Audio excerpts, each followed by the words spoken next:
খুব interesting case. ভদ্রলোক আসামে থাকেন। তো কেসটি হচ্ছে অ্যাকচুয়ালি এখানে লিখে দিয়েছে cervical lordosis, lumbar spondylosis with diffuse large marginal osteophytes. আচ্ছা, এনার হচ্ছে অ্যাকচুয়ালি ALS।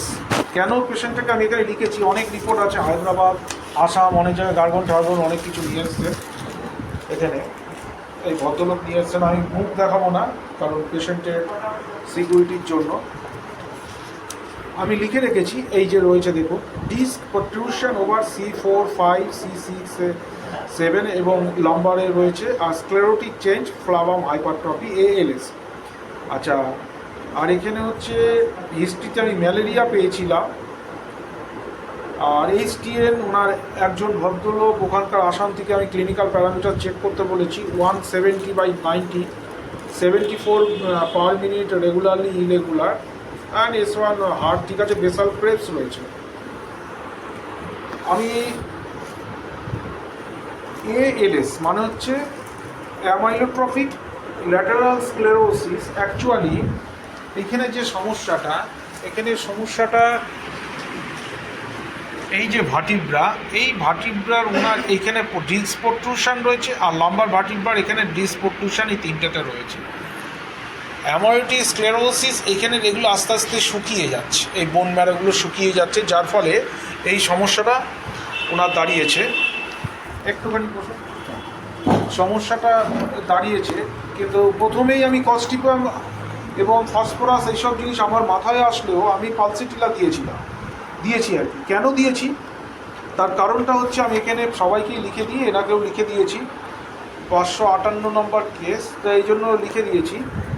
অ্যাংজাইটি টেনশন রয়েছে, consolation ameliorate, irritable character, fastidious weeping disposition, sympathy for other, and fear closed room and shower fish ভালো লাগে, constipated, disturb slip.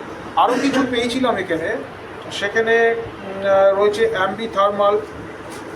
আর মোটামুটি সবই পালসিটিলার ফেভারে, company not interested খুব একটা, মোটামুটি সবই পালসিটিলার ফেভারে চলে যায়। কিন্তু যেহেতু হার্টের আমি 4th বিট একটুখানি আমি দেখছি, এখানে লিখে দিয়েছি কোথাও একটা 4th বিট তার ড্রপ যাচ্ছে, মানে রেগুলারলি ইরেগুলার, এই জন্য খুব ভালো করে সব কিছু দেখতে হয়। সেই জন্য আমি ওনাকে একখানা ECG ইন অল লিডস আর echo 3D colour Doppler Assam থেকে করে দিতে বলেছি। যদি ওনারা করে নেন, আমার মনে হচ্ছে যেন ওনার 1st ডিগ্রি হার্ট ব্লকও সঙ্গে রয়েছে। বর্তমানে ভদ্রলোক শয্যাশায়ী, উনি আসতে পারেননি, আরেকজনকে পাঠিয়েছেন সব রিপোর্ট এইসব সব কিছু নিয়ে। যাই হোক, পালসিটিলা ওনাকে আমি প্রেসক্রাইব করলাম। Thank you very much. যে সবসময় যে কস্টিকাম এইসব থুজা এইসবে যেতে হবে, কারণ আমি থুজা কস্টিকামে তেমন কোনো হার্ড কোনো একটা সাপোর্ট কিছু পাইনি, ওয়ার্ড কিছুই নেই। আর কস্টিকামের অনেক নার্ভের থাকলে, নার্ভটা তো কম্প্রেস হয়েছে, স্ক্লেরোটিক। ওনার যে অ্যাকর্ডিংলি ওনার মেন্টাল সিমটম এবং ফিজিক্যাল সিমটম যা পেয়েছি তার উপরেই আমাকে এই প্রেসক্রিপশনটা করতে হয়েছে। Thank you very much.